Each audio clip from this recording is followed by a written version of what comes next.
Jimmy, I need a sponge. Good morning, everybody. Good morning. Welcome to First Center, First Church. We have a couple different names. I want to welcome you today, especially the people who are watching us and finding us on YouTube and Instagram and Facebook.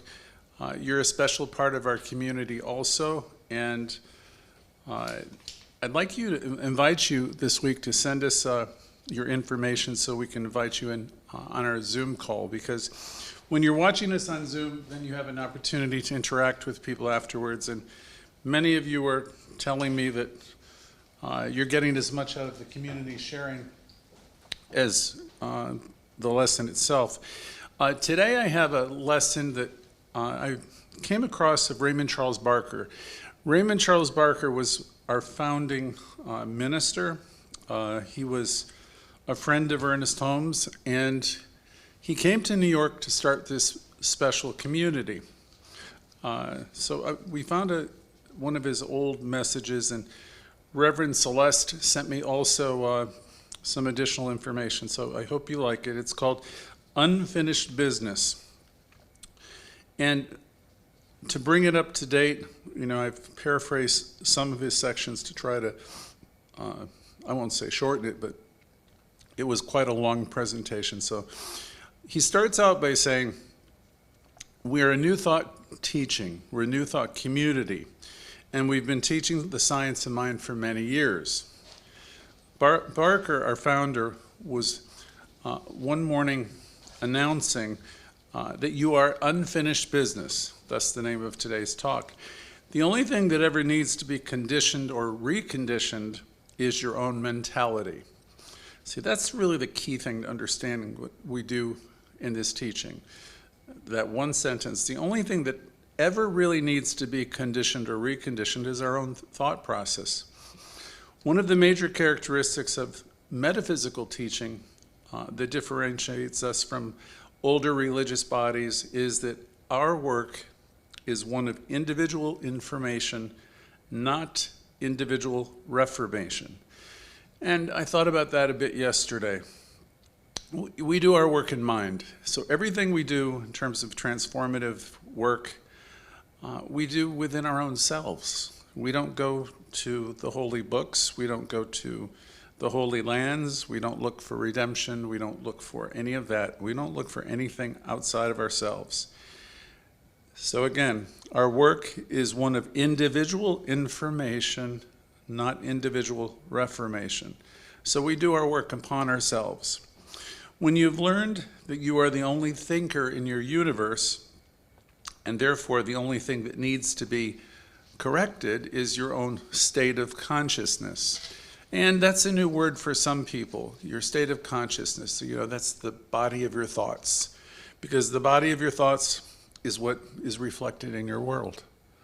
If I'm just one of these people who's just, I was raised with people that were very, very positive, and I grew up in just within a very encouraging family, whatever the family might have been, chances are I probably reflect that in some way as an adult.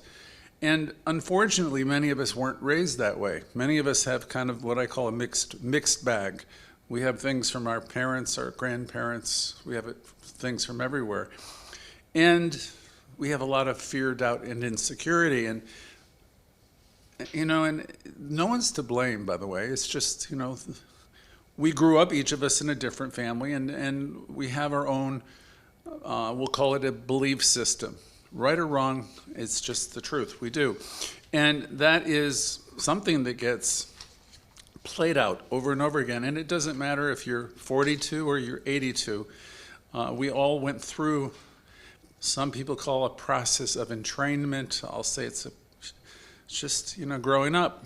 And we absorb so much information, and then we start that information, that body of consciousness, which each of us possess our own version of, is creating our life. So we're the only thinker in our universe, and the only thing that needs to be changed, according to Raymond Charles Barker, is our own consciousness, our own thinking. if I can change my reactions or our reactions to anyone in the world, he said we can because you know how to control your mental responses. People, like things, are to us what we mentally create them to be. Every week, I'll ask a question. No, I'll ask this one periodically. I'll say, what are you creating this situation to be? And that throws people off a little bit because they want to talk about what's happening. And the more important question, if you really get involved in this teaching, is what are you creating it to be? Because you're the person who really has control over the way you interpret everything. If you're a lifter in consciousness, if you have transformative consciousness, you're going to find the way to see something positive in everything that's happening. So people are to us what we mentally create them to be. Saying we have specialized all these years in the science and the art of giving affirmative prayer treatment, Barker's, by that he's saying, we use the very same affirmative prayer that we've always used. And he says, I want to give you one this morning. I think I'm going to share his. And he says, we always want to do it in the first person so that it will enter our subconscious and become our own. Barker started out by saying, let us realize here and now that there is one mind, one source, one life, one creative elegance permeating all things and people. Yes, it is the one energy, the one wisdom, the one beauty, and one love. And I am the inlet and the outlet of it. My consciousness, my knowing is centered in it. I invite it in right now. I sense it, I feel it, I am it right now. I am one with it and centered in the goodness of life. My health is spiritual, my prosperity is certain. I release the need to be worried. I release the need to be concerned about anything, and I know all is well. This is the truth of spirit and the truth of myself. So let's move to today's topic, and this is, again, entitled, You Are Unfinished Business. And he said, because you are. It was Dr. Barker's view that you've been around before. Now, I've never heard him say that before. I had heard rumor that he was a person who believed in reincarnation. We don't necessarily teach that here because none of us actually know the totality of all of that. But he said, you've been around before. And you've been around many times. So I found that to be surprising. And then he commented, many mothers looking at a brand new baby just born within an hour, they're looking at this child like it's an old man or an old woman because they're all, crinkled up. And he says, yes, babies are born old. And then he joked saying, I'm sure my mother looked at me and said, did I give birth to that? And he laughed. And then he said, and then he commented, but if you wait a few hours, it's a beautiful little baby boy or girl. And once again, he started in with, we were born as unfinished business. And it doesn't matter at all whether you're 42 or you're 82. There's always more for you to do. There's more for you to express. So in his view, life is going to be exciting whether you're 20 or 30 or 40 or 60 or 80. And it can be, and it isn't for a lot of people, but it certainly can be. I think of some of my friends who are well into their 80s, and they're more excited about life than a lot of people I know in their 40s. We came here, he said, with much to learn. Your life is important. There's plenty of unfinished business in all of our lives.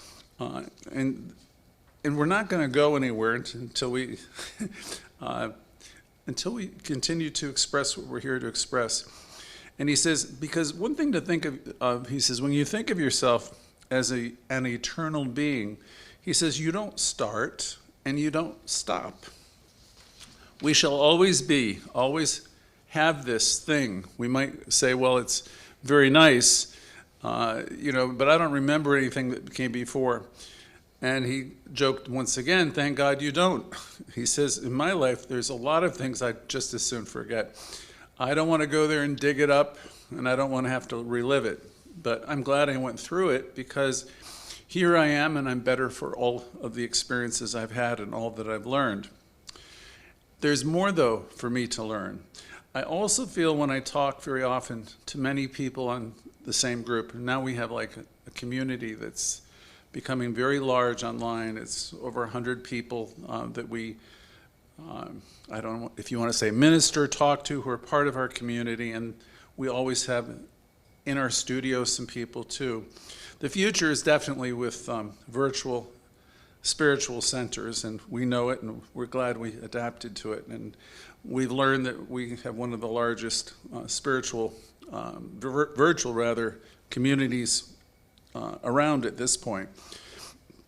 But all the people I can see, the names on the screen today and the faces behind me, we've been drawn together for a reason. I believe every encounter feels this way, but it's more now than what it used to be on a Sunday morning in the old days. There's something that brings us all together from all over the country in a unified consciousness. More and more people are commenting that they're getting just the right message from the lessons and from one another. That's why I invite you who are watching on Facebook and Zoom, Facebook and YouTube, to join in, because there's something special about what happens in this virtual community. People come together who belong together, and hopefully today they'll get a sense that there's some unfinished business. Again, and it doesn't matter, you could be in retirement or you could be at any age. There's more for you to express and learn. Hopefully this lesson awakens something within you or reminds you of some things that perhaps you've put off that you really might want to consider, engage, fix, whatever you want to say. There's something there for you, and there always will be. There's all kinds of people taking our classes, by the way, every week, Tuesday night and Thursday evenings. Thursdays are Louise Hay, Ernest Holmes Self-Healing Gathering, and we have such a large group of people that are tuning into that now, and it helps everybody, because we're reminding you of the teaching of Ernest Holmes and Louise Hay's unique gift at presenting these principles in a way that everyone can grasp.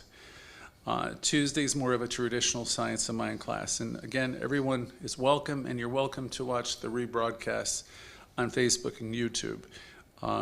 Currently, the Louise Hay classes are on every week afterwards.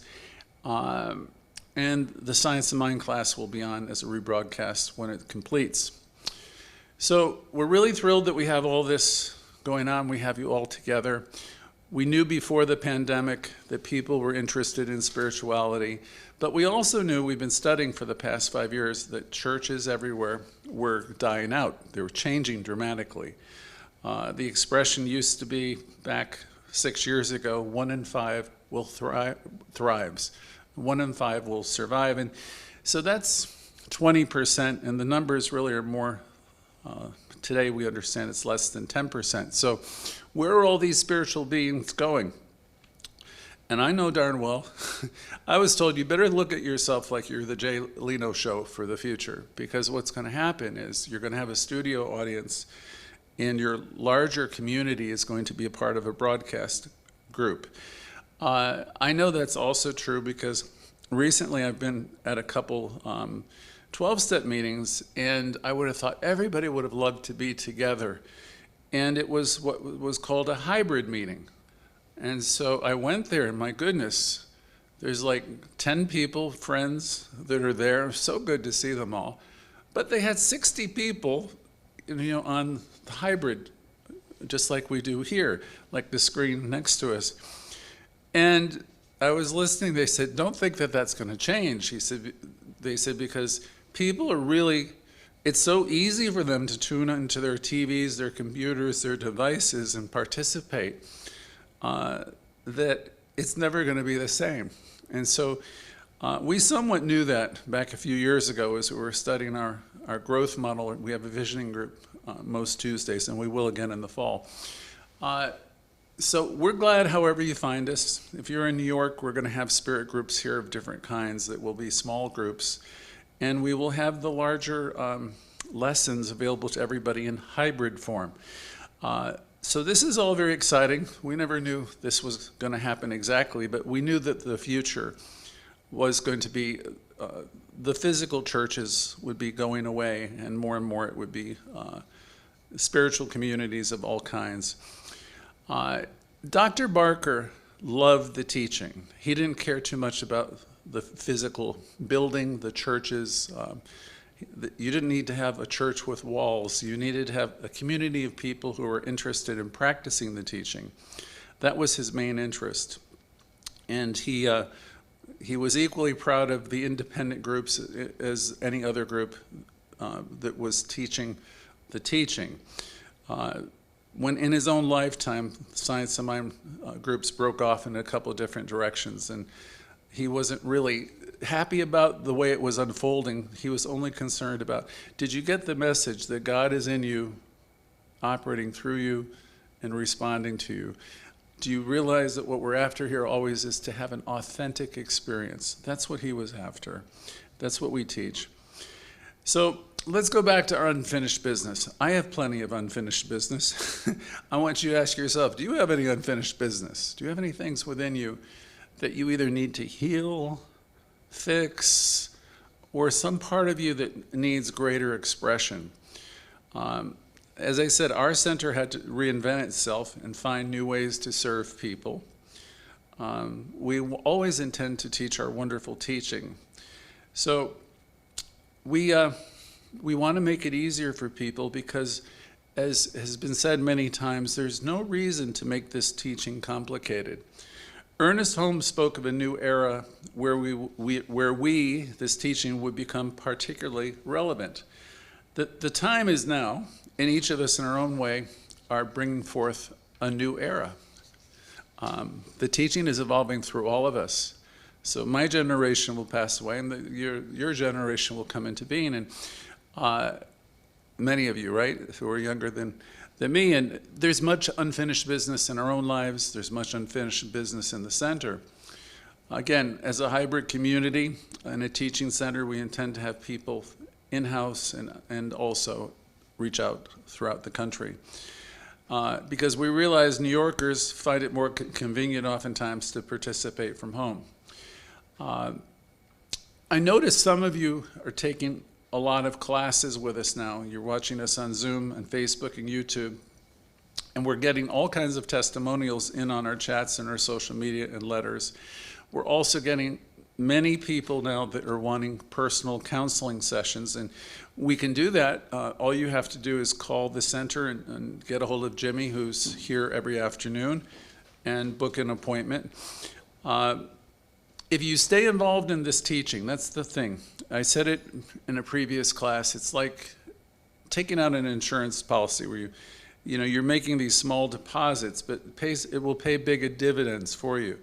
So the only thing I can say is, because I've watched this for many years, is just stay tuned in, because we're going to keep reminding you of how great you are, that you are one with the one, that you exist as a spiritual being, and that the sky is the limit. And so your part is just to, if you can remember, to plug in and to keep being reminded.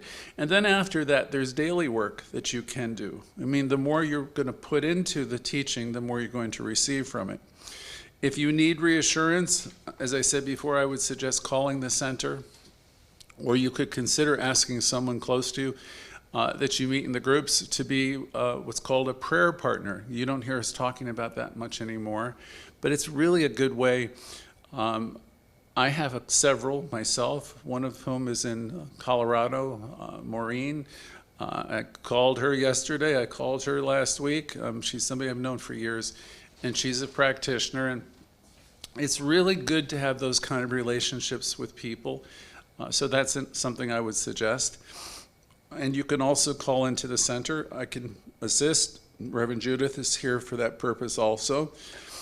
If you're new to the teaching, or if you're in a place in your life where you're sad, or you're grieving in some way, and I've spoken to some of you this week who have experienced loss and pain, I say, again, reach out. That's what we're here for. More than anything, please just keep connecting wherever you can each week. There's 3 opportunities currently, Sunday, Thursday, and Tuesday. Begin always by taking a look at yourself and what you're experiencing, what you're feeling. Notice your feeling. Notice your thoughts. Notice whether your thoughts are up, and you know what I mean by up. Just, even today, are you feeling optimistic? Are you feeling good? Are you feeling up? Or is your predominant feeling sadness or pessimism or down or depressed? Just start to pay attention, because the thing is, whatever is playing inside of you is going to be playing outside of you. If you find that you tend to be critical, you hear me talk about that a lot, because I completely learned that through the Louise Hay material. If you find you're very critical, no matter how smart you are, there's definitely unfinished business there for you. See, if I have a lot of criticism of others, it means critical patterns live within me, and that means I extend it, and that means I'm not very attractive because I'm constantly criticizing you, and people are going to recoil from you if you're constantly criticizing, and usually when you're constantly criticizing, it's more of a statement about you and what lives inside of you than it is of the people that you're being critical of. So there's unfinished business there. It doesn't mean you're a bad person. It just means, okay, I really want to stop that. I want to turn that around. Now, I'm sure you've all heard, this goes back to the time of Jesus and the New Testament, love your brother, if not before. Love your brother as yourself. Of course you've heard it. We have to find a way to extend that kind of love in the world and acknowledge the value of everyone. And I mean everyone, every religion, every person, every color of the rainbow, however people show up, loving everyone as yourself. Even when you find a person or a situation to be challenging, and they are sometimes, as we all know, our job still is to understand that that's a spiritual being, and however they're showing up, however obnoxious or whatever you might find them to be, they're a spiritual being, and you've not lived their life, you don't know their challenges, and my God, you don't want to be judging them. They're however awful you think they are, they're doing the best they can with what they know. We will never totally understand another person, and if you're holding resentments against anyone, and you're doing the fault-finding thing within your own brain, you have definitely unfinished business. Dr. Barker said, for me, he said, I needed to start feeling like I was a worthwhile individual because I had this inner dialogue of, I'm not. And that was Louise Hay's main thing. The bottom line for everybody is, I'm not good enough. We have this inner dialogue that's been around for a long time, and Dr. Barker hit it on the head in this talk. He said, I needed to feel somehow that I'm a worthwhile person. I needed to stop the crap that kept on telling myself that I was less than and not good enough. He thought there comes a time for most of us who are in this teaching a while where we really know that we got to develop some spiritual maturity. And he said, my business would never be finished, by the way. There's always going to be more for me to do. And he commented, most of us who are in the teaching are exploring. And if you're in the teaching, you don't have time for all the nonsense that's going on in the world because you're dealing with big questions within yourself. We're not caught up in the world so much. You're not really wanting to turn on CNN and Fox and all these channels and just listen how the sky is falling every day. He says, because that's all you're ever going to hear. They're not going to be putting the good news there. It's always going to be on, Chicken Little, how the sky is falling. And then if you bring that into your consciousness, then you're going to be thinking about it and worrying about it. And he said, you reach a point in your life where you're wanting to get about your father's business. In other words, that goes back to Jesus when his mother was wanting him to do something. And he responded, I need to be about my father's business. Well, if you're in a teaching like this, you're really working with an inner process. And it's not that you're unaware of the things that are going on in the world, in your communities, but you're really knowing, okay, I'm here for X number of years, and I get to create any kind of life I want to, and where do I want to put my time and my attention? Because I could be seeing roses, as Louise Hay used to say. I can be seeing peace instead of this garbage. I can be seeing love, and I can be experiencing love and peace. The peace of God is here. That's a line from the Course in Miracles. The peace of God is my one goal, my purpose, my function in my life. So you can be living a life where you're seeing good in God, and you can be developing what I call a mystical approach, the mystic's eye, which is seeing the bigger picture, seeing the long view. That came from the Celestine prophecy, where you can look back on anything, you can see, okay, there was divinity in here, there was God in here, everything is unfolding, and it's unfolding in ways that are beautiful. Though when you're in a place of reaction to everything, you don't see it that way. You're full of anger, and you're full of vitriol, and you lose your way because you're not stepping back from it. Jesus, I believe, said, I am not of this world, meaning I am not of this world that's in constant turmoil. I'm not in this world that's in constant complaint. I'm not in this world that's just in action and reaction. See, often as people, we're always reacting to whatever anyone is saying, whatever anyone is doing. We feel compelled to pick up the phone and complain about things we don't really always fully know the whole story about. We're all caught up in what's on in the newspaper or cable news, as I said before. Barker maintained, I am of this inner world, which is what I really am and what you are really. He says, you really are. He said, you are a spiritual being. He says, we forget that. He says, and so please come together and know today that maybe as part of our unfinished business is we need to wake up and realize, oh my goodness, I am of God. I am an individualization of spirit, and I really want to express that more. And I don't have time for the pain and the nonsense and all that other stuff that sometimes I find myself dipping into. In our studies, that's where we focus. We have a different perspective. We have an interior awareness, or we start to develop an interior awareness. We then start to develop an inner calm. The inner world is very rich, and we can learn how to appreciate it. And as we get involved with it, Spirit does respond to us. It always tries to get our attention. Emerson said it woos you. In my case, it will not be quiet. Because wherever I make a mistake, or if you take a shortcut, there's something within your own conscience that tells you, no, this is not good. You don't need to be punished. You get punished yourself plenty when you err, when you make mistakes. Our inner world is rich.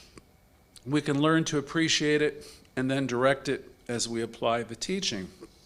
Remember Ernest Holmes, there is power and for good, and you can use it, and you definitely can. We are dealing with something that will never be, if we're talking about life, we're dealing with something that will never be complete.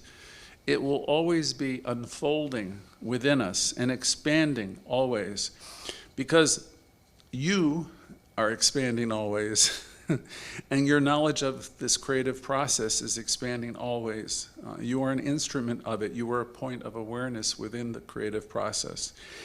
Those that said Dr. Barker knew a lot about God, those that said, oh, he's so spiritual, he knows so much, and he kind of shook his head, and he said, no, that's not exactly true. I read a lot, so what? There's a lot, he says there's a lot of dogma and a lot of things that are in many religions that will tell you everything that God ought to be, And you can think of any religion. We don't have to pick on one. And Dr. Barker, a bit like Ernest Holmes, he says, all that dogma doesn't amount to a great deal. It's just a bunch of books that have been accumulated for a lot of years about people telling you what God is and how you should be. And he said, if all you know about God is what you got from Sunday school or from some ancient scriptures, he says, then you're definitely in the right teaching. He says, because we're going to set all that aside. The books, the judgments, the ideas of who's right, who's wrong, who's going to go to hell and who's going to go to heaven, and all that stuff. We're going to set all that aside.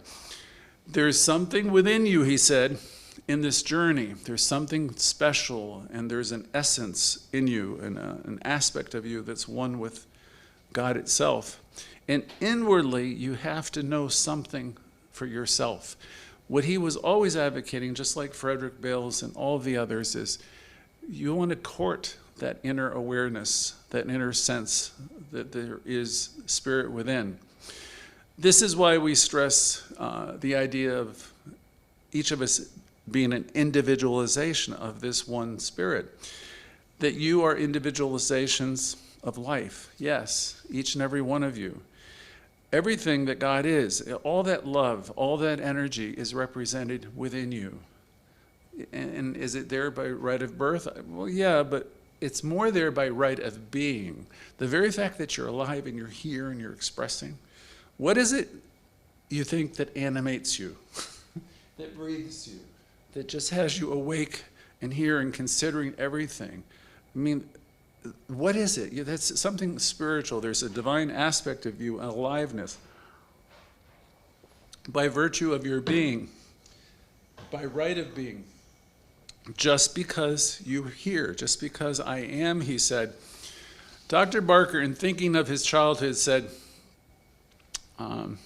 my parents used to be driven crazy by me with all my questions. I kept on asking them all the time. And he says, I knew then I would never be finished. And he said, that's really a good thing to know, that I'm never going to be finished. And, whether I'm 18 or I'm 88, I'm not going to be finished. And the question was asked of him, well, can you be perfect? And he says, I don't know. He said, the great teacher, he's referring to Jesus, said, be perfect even as your Father in heaven is perfect. And he said, that's a great suggestion. He says, I don't know that it's entirely possible for us to be perfect in that way. He said, but it's really a good way to try to live. He says, it's a good challenge. If you think of the millions of people whose lives have been bettered by trying to be perfect, like, whatever in their mind thinks of the Father in heaven or wherever that is, he says that's probably a very positive thing. We don't need to focus or put a lot of attention in our lives on what's wrong with anything. We don't need to focus on what's wrong with anybody. We don't need to put we want to turn away from that whole type of thinking. What's wrong with the economy? I mean, you could go there, right? Because you're bombarded every day. We're hearing that inflation's been, it's 40 years high, and, we can hear that the whole world is going to hell. And you can look at our relationships and we could deem them problematic. We can talk about what's wrong with our family. You could talk about what's wrong with our center here. You could talk about all of that, and he said, we don't need to focus on any of that. What we do need to do is go within. And each of us can be constantly improving, and even the smallest changes pay big dividends. He said, I choose to keep on the path. He says, you might, if you want to engage in all that stuff, it's your prerogative.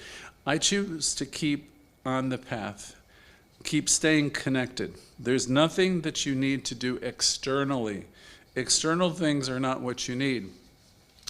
Because I know he says, I know that they are using external methods, and he said out there, and we're using internal methods to be better. And he asked the question, he commented, isn't it nice to be in a center or a church that is not the least bit interested in your sins? And I thought, yeah, that's pretty cool. I remember when I was a kid, it was all about praying to have for forgiveness and have my sins be taken away through confession, through baptism, and everything else. He said, isn't it great to be in a center that's not the least bit interested in your sins? And he says, we can't promise you heaven here, and we can't threaten you with hell either. We can only say that you're going to be forever aware and forever awake, and you're going to always know yourself if you keep on exploring as you are here. You are an endless pathway of self-discovery. Now, some people say, oh, I think that sounds horrible. I don't, the idea that, oh my God, I go on. And some people will comment, I want a long period of rest after this life experience. And he commented, then you would be so bored, he said, in life if you weren't a part of it. So he said, anyway, that's not our concern right now. He says, our concern is about right here, right now, today. He says, I intend to be around for quite a long time. And he was an older person when he said that. And what am I doing? What are you doing? How much more can we do? Can I believe? Can you believe all the good that we still have inside of us? Now, he was talking in that talk about an 82-year-old woman, I may mention her still, that learned to, she was a swimmer, but in her 80s, she decided she wanted to learn to be a diver. So she went over to Brooklyn and the YMCA, and she started taking diving lessons. I think of that now, and I'm thinking, at my age, diving lessons. I can't even imagine getting up on that ladder. And can you imagine? He says, but those are the questions at any age. What am I doing? What am I going to do? How much more can I do? In what ways? Can I believe? Can you believe that there's still good within us that can be expressed, that's longing to express?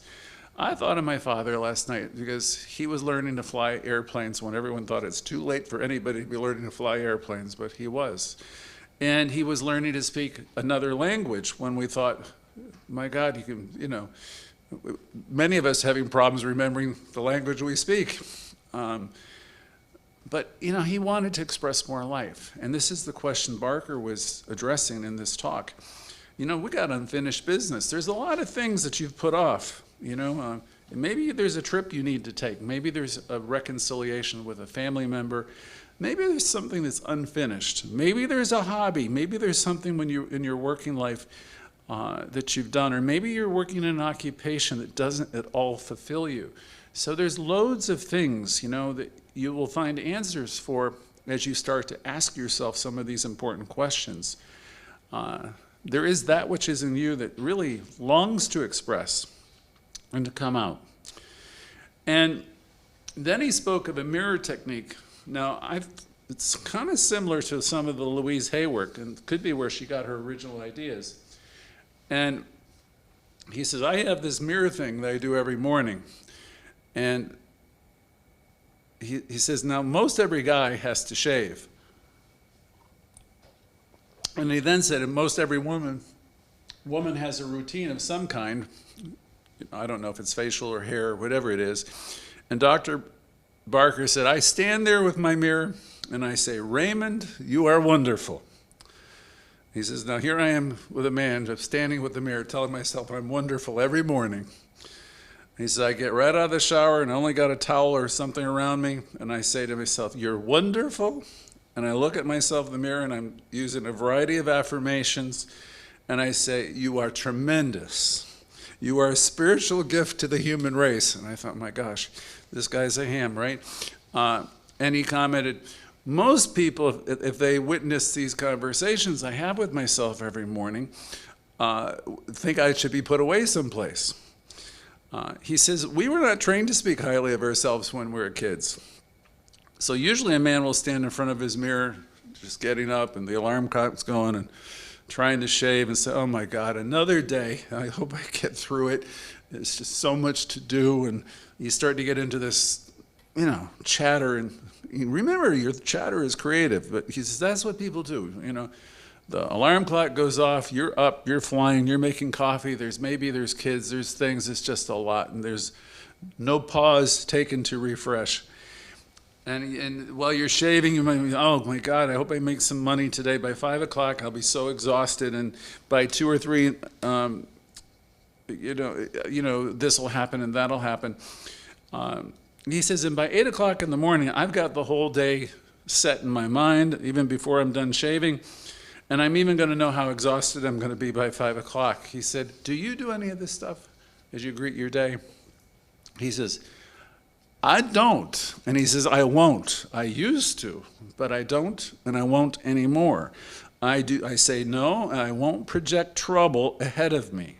He says, I will not project trouble ahead of me.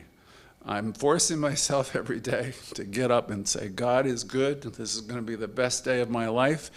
And when I find myself going south, meaning talking negatively about another human being or anybody or anything, and most of all myself, he says, I'm going to stop myself right in the middle of it. So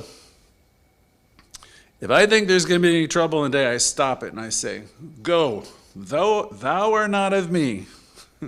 It's an old biblical phrase. Get behind me. They used to say Satan and all. Thou art not of me. I am intelligent, and I'm not selling any idea, that things are going to go bad or be trouble. And he says, I have this thing where I have coffee in the morning. I take a moment, and I sit down and I ask myself, what am I? And I let different ideas come to me, thoughts come to me. Then I'll ask another question. What am I? What am I doing? And he says, my body is never really part of this. He says, I am consciousness, and that usually comes to me. I am one with spirit. I'm one with God. And he says, but that isn't even quite enough, because most people, when they say I'm one with God or I'm one with spirit, he says that might not fill them yet. He said, I'm intelligent. And he says that works a little bit better to remind myself that I'm intelligent and I'm supplied and supported. And I get to have a sense of that. And he says, then I'll say, I am love. And he'll say, yeah, I am. He says, I love many people. And he says, I know many people love me. And he says, it's good to remind yourself of that, because you don't think of yourself sometimes as loving. You forget people love you. So, he says, not only I get up with the shower and the mirror, I do that, and then I get with my coffee and I sit down and I ask myself these questions. And he said, this will kind of like create my day, set my day. And then I consider my age and all of that, and he said, I'm really okay with that also. And he's suggesting, I suggest everybody take that little pause each day and begin with a mirror, begin with saying some wonderful things to yourself, and taking that little pause, that time for meditation. He says, it doesn't even matter if it's 2 or 3 minutes. He says, but those minutes will accumulate. They will be powerful if you develop a habit of it. It's just like doing a gratitude list. If you keep doing it, it's going to change you, because gratitude's causative. So he said, I'll sit down and ask myself, what's the next challenge, Raymond? What next exciting challenge do you have? Where are you going to go? What are you going to do? And he says, I do serious mental work on this process. It only takes a few minutes, but I'm always, interrupting my thoughts and guiding my thoughts. And he mentioned, I'm thinking of Ernest Holmes. Now, Ernest started out teaching this teaching, and Ernest had a great gift of gab, and he could talk about any subject at any time. And in fact, his wife Hazel was always stopping him, saying enough, because he'd go on for hours. And he said Ernest had this childlike openness and receptiveness to everything, because he was always excited about everything. And that's, I guess, what he's suggesting for all of us, to be, if you get to be excited about life and excited about you, then you're going to naturally become excited about the world around you. You're not going to be condemning it or anyone. So Ernest had this open and receptive mind right to the end. And he said he was such a fascinating person, because you'd rarely see him condemning anything or criticizing anything. Ernest had never arrived at the point of being finished. So today's talk is, you are not unfinished. What is it? Yeah, the point is, you're not finished. There's always going to be more.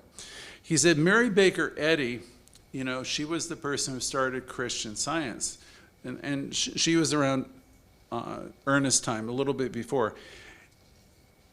He said Ernest was happy to see people practicing our teaching, realizing that God is within them and having an authentic experience and learning a new way to approach life. He wasn't trying to build an organization.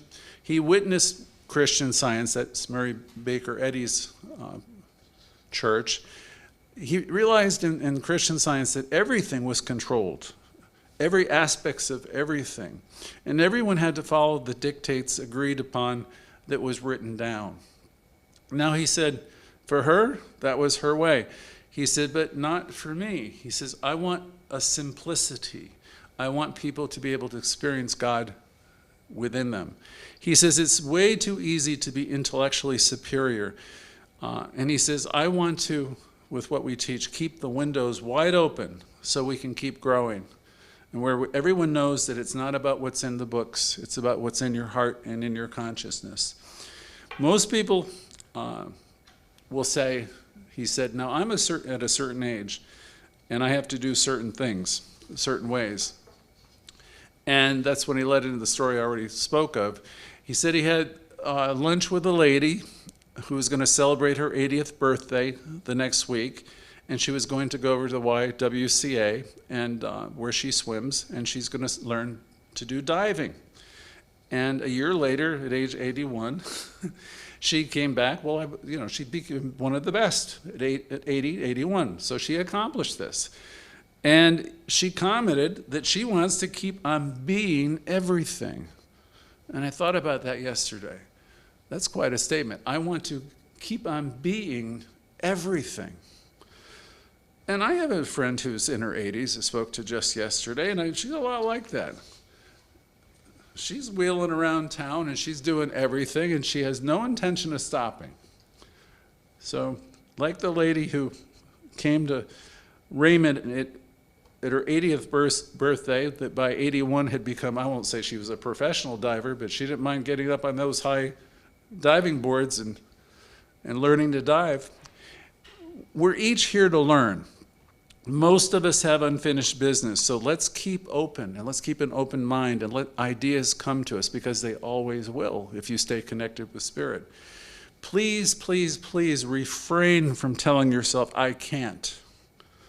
Wherever that comes up, stop yourself. Another thing I've tried to give up, he said, at this stage of my life, are all my pet biases. So you can consider him probably at that point an older guy. He says, I want to get rid of all my pet biases. And he says, most of us start to do that as we stay with the teaching and as we mature. I don't want to think of any people as not being good. He said, at the very least, I want to soften all my biases so I can give people a break. He said, because really, my biases are all about me. It isn't about anyone else. He said, it's always easy. It's too easy to be right, and it's too easy to be opinionated, and this whole thing where we're judgmental, where we're constantly assessing people or things. He says, when we do this, we're making all people, places, and things wrong. He says, they're not always wrong. He says, but you probably are wrong. It's in the judgments. Because you're never going to know the whole story about any person, place, or thing or situation. Dr. Barker said that was his unfinished business. And he said, making those assessments and judgments, he says, I needed to stop. I had to bring myself to believe in the essential goodness of all people everywhere. And he said, many people are not there yet. And on this call, those of you who are in this teaching, I know it's a lot to be thinking that everyone is doing the best they can, but this is what Barker was suggesting. Let all that noise go. Let all that judgment go. And you've heard it before. Love your brother, love your sister as yourself. And then Dr. Barker answered his own question. How can you see the beauty of life and in life? He said, I think of beauty as a correct proportion of seeing the perfection in life unfolding in all. I'm talking about everything in right proportion. He said the divine is unfolding. People everywhere are, again, doing the best. When you see that, when you see life that way, then you have no anger about what you see. Many of us, I'm sure, have thought judgments, subjective anger patterns that we are unaware of. Many of us still have them. We still judge a lot. And he said, I may still, and I don't think I have many judgments within me because I do a lot of spiritual and mental work to release it and to release the need for it. So I think the first thing that you ought to consider to do in the morning is to get up, have your cup of tea or coffee, and sit down in a comfortable chair and talk to yourself about the nature of life and the nature of your own being. But that comes first, and then you can say, I don't have time for all that. I won't condemn you. He says, if you want to continue to complain about everybody, I won't condemn you. He says, but don't expect this science of mine to work for you if you're always being negative. It will work for you when you work with it. It will work in your family. It will work in your world. It will work in your finances. So you can go out and do it any way you want. And he last in this section spoke about the problem of evil. He said the problem of evil has been around since the time of Adam, and history says it wasn't there. But anyway, it's been around a long time. He said, so we always have a need to blame. It's built right into these old religious patterns, and it's in our old dogmas.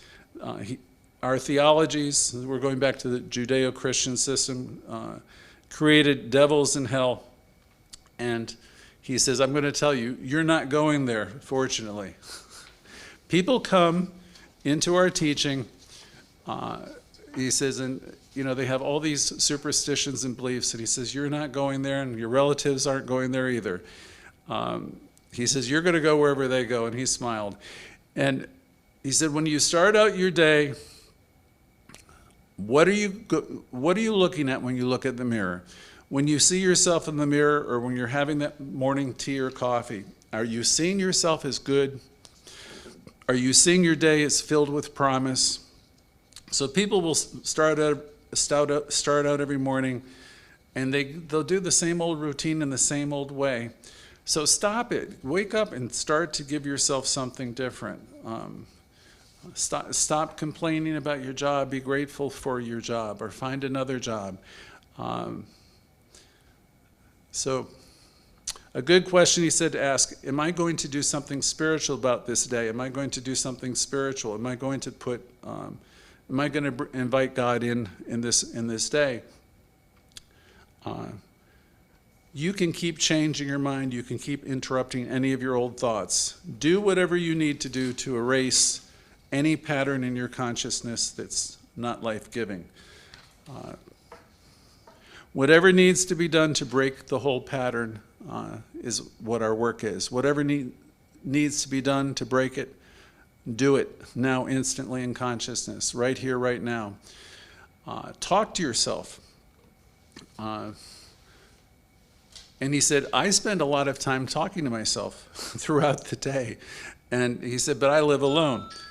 And then he said, what do you do if I have a wife or a family? He said, still talk to yourself. Find a quiet corner, take a walk, get clear somehow, and build yourself up with your conversations. He said, if you do that, if you keep on convincing yourself of how good you are and how wonderful you are and that you're connected with Source and God, he says, great things are going to unfold in front of you. I'll close because this goes on for quite a lot more. He says, love God now. Bring that sense of God into your awareness and love God now. Or love Source now, if you prefer that word. If you do that, you'll start to sense it and experience it. And love God not as a person, but love God like you love the things you love in life. And I found that interesting. He says, love joy. He says, if you have a love of music, love music. You love many things. He says, find the sources within you of the things that you love. That's how you love God now. Love God in nature, love God in people, love God in humanity.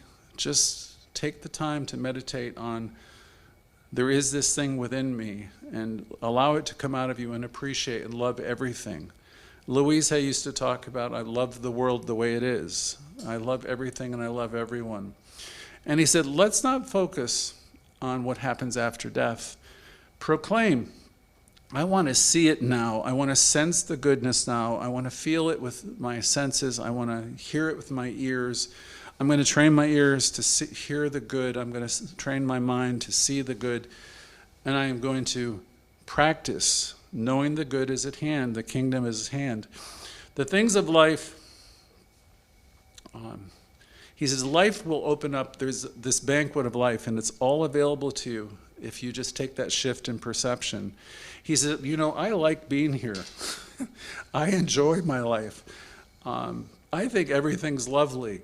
I love where I am in my life. He said, I would never want to be 40 again or any other age. I like where I'm at. And he commented, I have been living this practice of seeing life this way for such a long time, how good it is and wonderful. He said, I expect good, and I still expect more good. I trust life. And when you're that enthusiastic about, if you have challenges in your life or problems, he says, when you're that enthusiastic about life as you face your problems, he says, your problems will slip away and you'll get the answers to your problems as you really trust life. So he had one other suggestion. He said, people go to practitioners and they sit down to the person and they talk for 20 minutes about their problems, and they got their problems really well defined. He says, so the practitioner tries to shift them over to talking about God, right? And seeing things spiritually. And oftentimes there's resistance. People say, I didn't come in here for that, and he says, that's the only way you're going to move through these problems is to invite spirit in. He says, you can't be, 21 minutes talking about the problems. And he says, you want to listen to the practitioner. Really better, you want to, within yourself, bring yourself to the place where you know all is well. And know that you have the power to heal, and you do. Dr. Barker said, I don't want to have my troubles solved. I've said to some people, he says, all they're talking about their problems. He wants to move through his challenges. He wants to transform his life by means of consciousness. So sit in your comfortable chair each day, not too comfortable. Close your eyes and start making noises, he said to yourself, about yourself from a higher viewpoint. So there it is. Make noises about yourself when you sit down each day. And take it to a higher viewpoint, knowing that all is well and that you are whole and complete. Your affirmative prayer will always be looking out at life from a higher spiritual viewpoint. Talk to yourself as though you are something and someone great. I always open every treatment and I give myself, good. And he says, I give it to you. Raymond Charles Barker's treatment, he says, Raymond, there's only one God, one mind, one truth, one intelligence, one law, one love, one greatness and goodness in and all through all of us. And I am the individualization of it. And Dr. Barker, he said, I keep on working on, he's speaking of himself, I keep on working on myself, I take the classes. And he says, just stay connected, stay with the classes.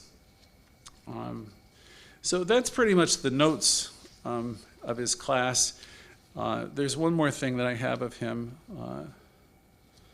Regarding doing affirmative prayer, he says, you stand in need of treatment, and treatment is a mental process by which you delete from your consciousness the negative reactions and in their place establish the positive. So that's how he does it. And that's what he suggests. And here's one last piece of advice to deal with your unfinished business. Go forth into your day and stand watch over your thought. Each time the old reaction appears, stop it at once in your own thought and declare silently, this is not true of God, therefore it's not true of me or this person. I behold only perfection or only God in action, here and now in this person or in myself. Gradually, as you do this, change will take place. And as the universe responds through corresponding, you will change, or this person will change. And whatever the condition is, it will be gone or no longer bother you. The only thing that needs to be conditioned or reconditioned is your own mentality. One of the major characteristics of metaphysical teaching that differentiate us from older religious bodies is that our work is one of individual information, not individual reformation. When you have learned that, you are the only thinker in the universe. Therefore, the only thing that needs to be corrected is in your own state of consciousness. When you learn that, then you can change your reactions to anyone in the world. And so that's learning how to control your mental responses. People like things are to us what we mentally create them to be. Most people are hungering and thirsting for someone who loves them enough to overlook their human frailties and behold the God within them. Rise up in your own spiritual nature. Command the actions of your mentality as you would the actions of anyone that's employed by you. Do your affirmative prayer until your thought is clear and your speech is positive, and you walk free from all errors into a way of truth. These corrections you make within will be made in the only place that the great illumined minds have ever made any changes, and that is within you. And he concludes the lesson in the morning by saying all that was needed was a clarification of our own concept, and then the perfect law of cause and effect will produce the healing. This is why spiritual mind treatment is always done first in the first person, because the treatment takes place in the consciousness of the one treating. So that's Raymond Charles Barker. And so I'd like to close by saying we all have unfinished business, and that's a good thing. And I think it's an encouraging thing if you think of the fact whether you're 48 or 88 or whatever age you are, there's still more to express, more to do, more of life to be lived. So that ends it for now. I'm going to see you in just one moment, and we can hear from any and all of you. Thank you.